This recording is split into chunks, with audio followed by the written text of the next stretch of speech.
गजल नुमाई हो, ऐसे माहौल में खेसारी लाल यादव को बुलाया जाए। कहे से कि धरा रो रही है गगन रो रहा है, धरा रो रही है गगन रो रहा है, कली रो रही है चमन रो रहा है, और रोटी सभी दिखाए सदा हचक कर यहाँ, क्योंकि गांधी और रोहिए का स्वप्न रो रहा है। और जरा सर उठा के देखो तो यारो, शहीदों के तन का कफन रो रहा है।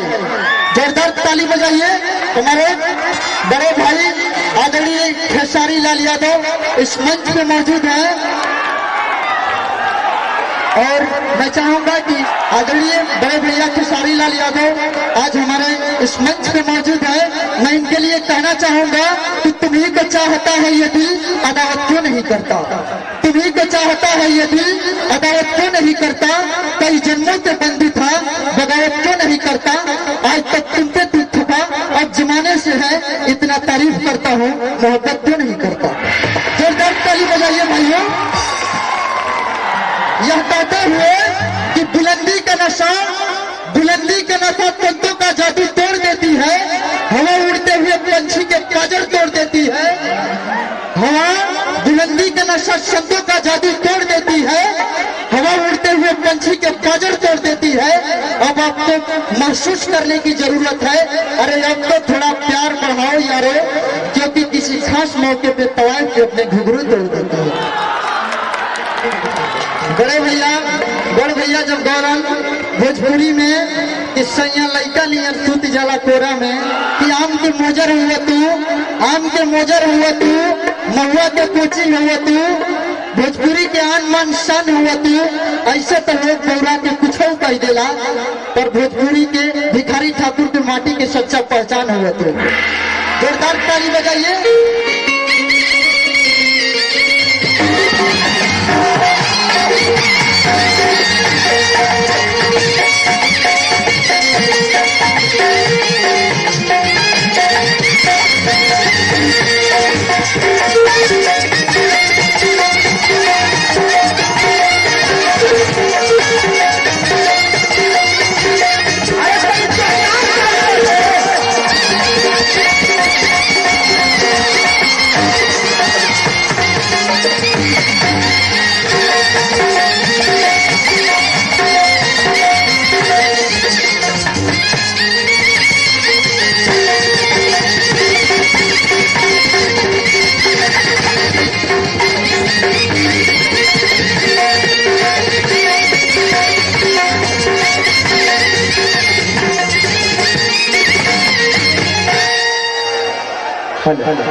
देखिए भैया, आज ये उत्तर प्रदेश की धरती के और ये धरती पे जितना भी हमारे देवता रूपी श्रोता बनी, काका चाचा दिव्या माता बहन बेटी हमारे भाई लोग, ये खेसारी लाल यादव की तरफ से हम सबके गोड़ छू के गोड़ लगता है।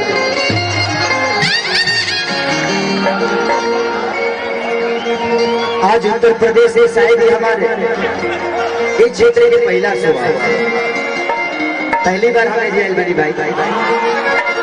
तो हम चाहते थे खेसरिया के इतना ऐसी तरह से प्यार दिल से करी ले, लेकिन इतना प्यार दे दी खेसरिया के कि शायद हम चाहेंगे यही हम घर बना के रह जाते। मानिए भोजपुरी महोत्सव अरूप मिश्रा जी और हमारी पुरोहित माननीय टीम कंपनी के मालिक माननीय गणेश पांडे जी, जेकरा वजह से हम आज जिये आएंगे वो सबके बीच में हम वहाँ के भी शुक्रगुजार माने कि आज वहाँ के चलते इतना पब्लिक के पैर छुए के सौभाग्य प्राप्त हुई हमारा। तो हम चाहते कि गणेश पांडे जी खाते हुए जोरदार ताली बजाएंगे। अभी हम जितना भी कैसेट गावत नहीं माने टीम कंपनी से ही गावत नहीं, जोन भी सब ऑडियो वीडियो हमारा सुना सारा टीम कंपनी से सुना। ओकरा बाद अगर कोनो कंपनी से होता तो सिर्फ समझ ली कि खेसरिया के खाली फोटो लगा, बाकी में गाना खेसरिया के नहीं था। लेकिन टीम कंपनी के अगर कोनो भी कैसेट हुई तो खेसरिया हुए बा। ऐसे हम शायद 10 या 15 बरस जब तक ले गए तब तक ले टीम कंपनी का दिया होता है। जेकरा वजह से आज रोज सबके बीच में हमरा कुछ कहे के मौका मिला। ये बताई कि हमार ललटेन जरा के गाना कितना लोग सुन ले बा? सभी सुन ले बा? तो वो हीरोइन से मिलल चाह लोग सबे हम चाहते बलमा बिहार वाला के हीरोइन, लाडला के हीरोइन, प्यार झुकता नहीं के हीरोइन, साथिया के हीरोइन, कभी खुशी कभी गम के हीरोइन। लगातार हमारा संगे इनकर 8 भी फिल्म बा और आवे वाला भी फिल्म इनकर संगे बा हमारा बेताब तो देख ले होते। माननीय अक्षरा सिंह जी का हमारे यूपी के धरती पे स्वागत है। हम चाहेंगे कि एक जोरदार ताली बने। अरे मतलब मरद खानी ताली बजाओ, नाम हंसा डालो कहा। चलिए इस धरती पे आपका स्वागत है भाई। हमारी तरफ से भी थैंक यू आपको, ये आपने आकर स्टेज का मान सम्मान बढ़ाया और इतनी पब्लिक के मैं चाहूंगा कि प्लीज दे दीजिए सबको।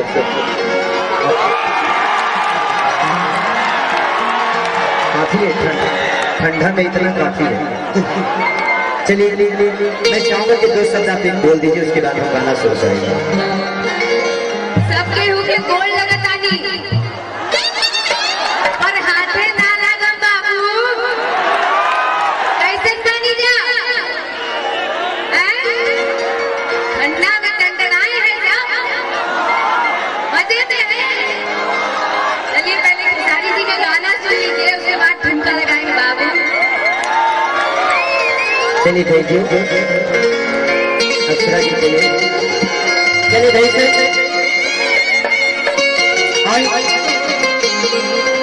हम रोज सबके बीच में ज्यादा देर शायद ना रह पाई, इसलिए हमारा कल 7 बजे बिल्कुल पटना रहल जरूरी बा। बाबा के बात रहा और वो सबसे मिले के इच्छा रहा। मानी गणेश बाबा के बहुत एक बार यहाँ के कहने के बाबू हमारा कर दिया हमरो सौभाग्य बन बिना भाई।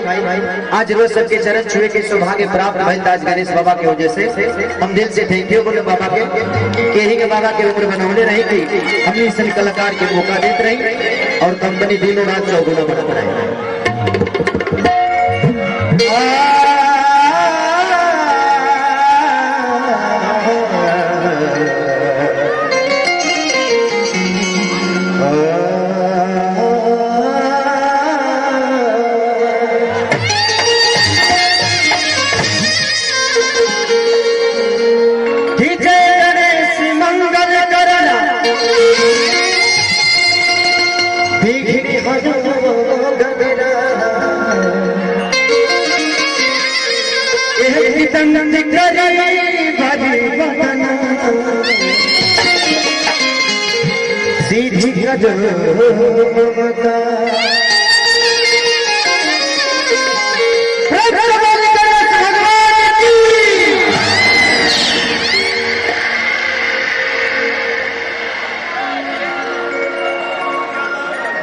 सवारी में से कहाँ से होता एक और बांस काट के लेके क्योंकि पलानी को चला कहा मतलब अपने भूभू फूर लिए भाई। देखिए क्योंकि भाई मत करिए ले जाके के लिए हला दो क्योंकि मुंह में मत हला दिया, साइड से ले जाएंगे कि मामा चोरी से नूर मिलता है सभी दिलों को सजूर कि माँ के दरबार में जो जाए खाली हाथ उसे कुछ ना कुछ जरूर मिलता है। इनमें कितना लोग माई से प्यार करेगा? रवो सबसे कहा जे माई से प्यार करे तो ये हाथ उठाए।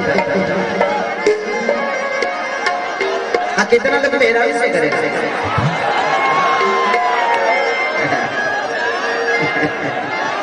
अपना मेरा से दूसरे के मेरा से नहीं, मैंने भौजाई सही से कहा अपना मेरा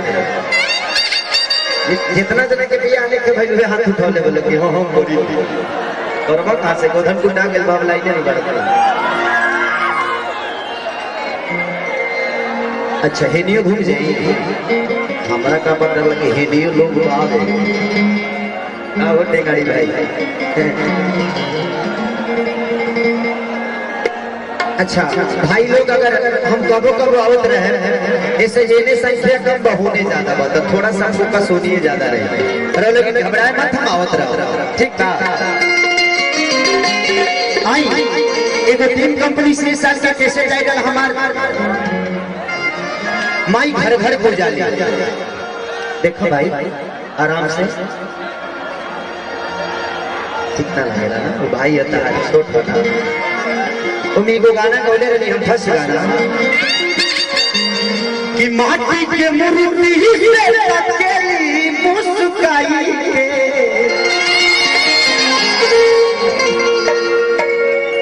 अगर जे जे माई के नाम पर ताली बजाई तो हम बड़ा अच्छा लगा एक बार जो गाता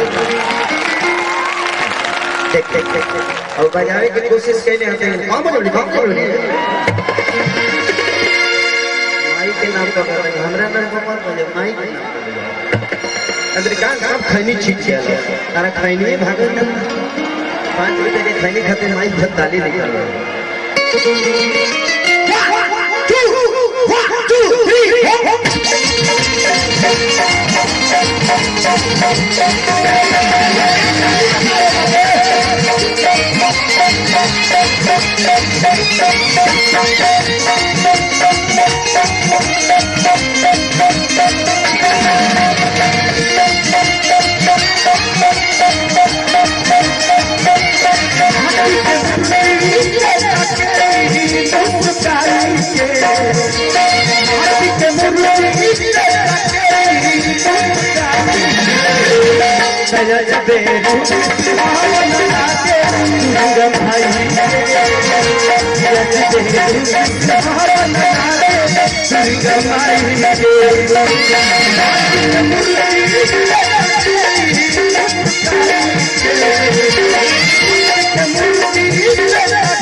अगर माँ से प्यार हो तो प्लीज आप लोग हाथ जरूर उठाइए भाई।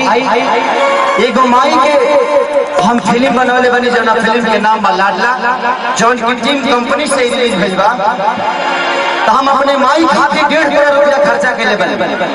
एगो माई के प्रति एगो बेटा के प्यार का होला पहली बार लड़की की एगो लड़की के चक्कर में एगो लड़का अपने माई के चाकू मार के कलेजा निकाल देला।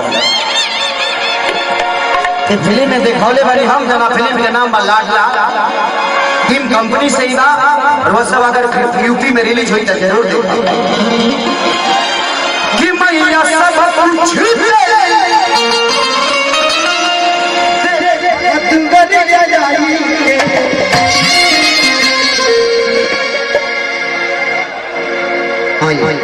माननीय अशोक बाबा गायक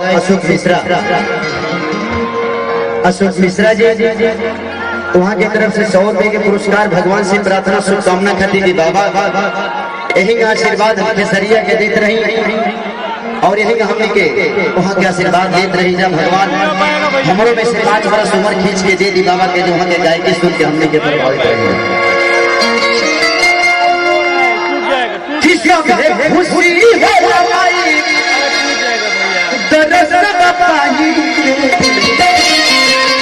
दया जब सुहावन लागे सुहावन लागे सुगमाई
कि जब भली मैया आके पंडाल में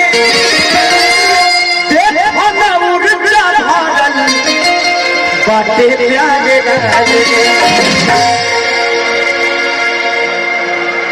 अच्छा माननीय टीम कंपनी के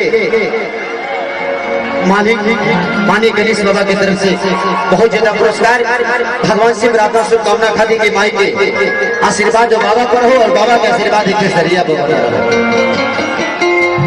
कि खेसारी सब कुछ भजन आज खेसरिया के कुछ मिलल जुला कमाई के भजन गा के ना तो भैया हम 20-20 को भैंस रखत नहीं है भैंस से चरवाह रही तारा लोग इतना प्यार कर रहे खेसरिया के भैंस बस एक बार फ्लाइट में चढ़ाते कि खेसरिया सब कुछ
अरे साल भरा रही